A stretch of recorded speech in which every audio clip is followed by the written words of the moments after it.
Darren came to Dan and I, and he's like, hey, I have another idea for a film, but I want to have some crazy visuals. So can you help me maybe do these visual effects? You know Photoshop, you can kind of, I'm sure you guys can figure it out.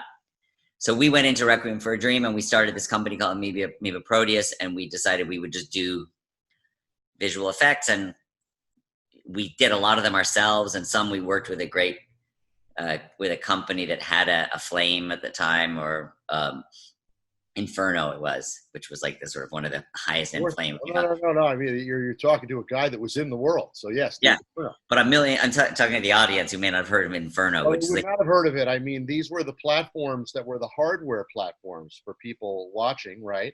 That were before the system became sort of a software-based system, right? So discrete logic created things like Inferno, Flame, Smoke, all of these different platforms, but they were part of these massive computer hardware systems.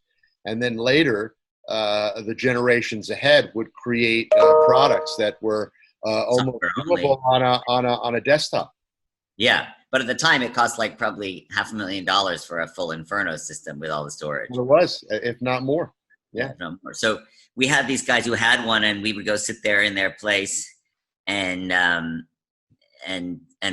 work on it, and we did all the effects, you know, with the eye, all those, you know, the eye going, and then the blood vessels going in the veins, and the weird speed rampy things, and a lot of it we did some there on the Inferno and Flame, but some we actually did just in After Effects ourselves, in a little office next to where Darren was editing at Requiem, like literally next little room on 13th Street.